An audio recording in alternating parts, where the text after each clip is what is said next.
unapata watu wenyewe wamejiharibu huku nyuma, inabidi wanajifunga madiapers tu huku, na unapata mtu kama huyo atakudanganyilia akwambia kwamba atakuja huku nje kuna pesa, ndiye anajua hakuna do. Anakudanganyilia ukuje mfanane uanze kufunga diapers kama yeye, kwa sababu ashatumika akijaribu tu kutafuta pesa, kwa sababu nishawaambia mimi nawaambia out of the experience yenye nimeuliza watu sana huku na wamenielezea, ama nasikia wakiongea, hata pia ninajifanya kama client na nina communicate na hawa.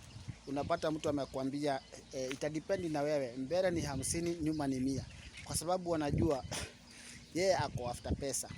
So anakaa kijua wewe ukienda hata kama utachokora huko nyuma, wewe umpatie 100, ni shauri wewe bora tu wewe umempea pesa. So hivyo ndivyo kuko. So that's why mimi nakuja kuambia hapa, unapokwenda yuko nje, weka mboya at your own risk, kwa sababu huwa wanajitetea sana na hawatakai tuwaambie ukweli. Wanataka tu tuwadanganya, wasibebu vibaya, msiwaone vibaya. Na only 20% ndio wanakuwa wamepata kazi za nyumba, lakini hao wengine wote wanashinda hapo. Unapata nyumba iko na wanawake kama 10 ama wanawake 20, kazi yao tu ni kutuma location, wanaume wakuje walale na hawa, na hiyo ndio ukweli. Sijui kama mshawahi kwa nini hawa wasichana hawajajisaidia.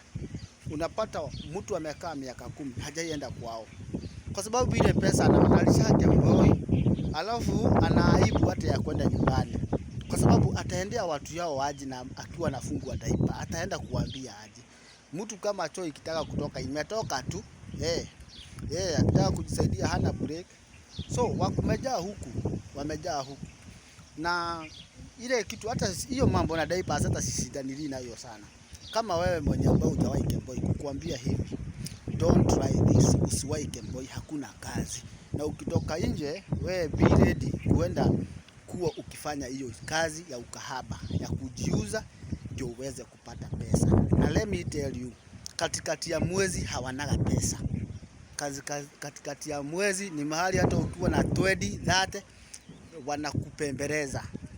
wanakupembeleza. Jambo la pili, magonjwa imejaa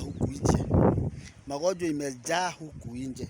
Usipopatwa na ugonjwa kama hii ya HIV, utapatwa na hii magonjwa mbaya ambayo inakaa kama mishege. Ingine wamegojeka huku chini, hata sijui niseme aje. So wewe tulia kwa contract yako, uweze kujisaidia na uweze kuendelea mama yenu, watoto yako vizuri. Na that's why mimi nilisema hakuna siku nitawahi ongea nikuje niwafurahishe kwa sababu ati wewe unaingilia makeboi wote. Unajua the fact is, wewe kama ungekuwa mzuri ungeendea watoto yako ama mama yako wakati ulijua kuna shida. Lakini ulipojua kuna shida, kama ni shida ilikutoa kwa bosi wako, ulikimbilia wapi?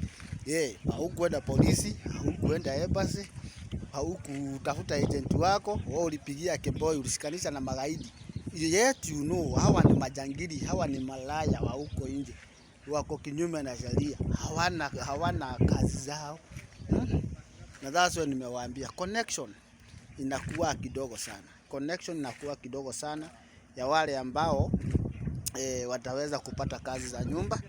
Na that's the fact that kwamba connection ni kidogo sana. Na msisahau, hii nchi sio wa Kenya tu wa Kemboi, ni watu wengi sana wa Kemboi, kama wa Bangali, not wa Bangali, kama wa Filipino, wa Uganda, nchi zingine mingi, Ethiopia, ni watu wengi ambao wa Kemboi. Kwa hivyo usifikirie ati mna Kemboi mko watu kama 1500 wa Kenya ama 1200 wenye wa Kemboi, eti kuja kufikiria ati wewe utaenda kupata kazi ya nyumba. Utapataje kazi ya nyumba na maofisi zimejaza wasichana wa nyumba, na Mwarabu anataka mtu ambaye ako na dokumenti zake? Si hata ujiulize. Na dhazo unaona wamezaa Mapakistani wengi sana, wamezaa hata sio Waarabu wanakuwa wamezaa nao Mapakistani, na hao Mapakistani ndio wanakutanaga huko nyuma, ndio wanalalaga nao huko nyuma. Yes, tutoto twingi ni Pakistani na hawa watu ya Sudani. So guys, you just support my YouTube. Hapa tu utakuja kupata ukweli. Na mimi nasemaga siongei nifurahishe mtu, hapana. Mimi huwa siongei nifurahishe mtu. Huwa naongea nielimisha watu. Wakawa wakijua huko nje sio kuzuri. Na that's why mimi naambia mtu, wewe kama ni rafiki yangu unanipenda, kama wewe ni adui yangu wewe zidi kujichukia. Kwa sababu lazima nielimishe watu. Kuna wale watu ambao walikiboi for the ile tu shida tu. Hawakuwa wamefunguka macho, hawakuwa wamepata mtu kama mimi ambao anawaelimisha. Yes, poleni sana kwenu, lakini kuonyeshana kwamba wewe ni mtu mzuri, ni mtu ambaye sio wa hiyo tabia. Make sure kikikuramba sana kipatiane katika deportation, uende nchi nyingine na utulie.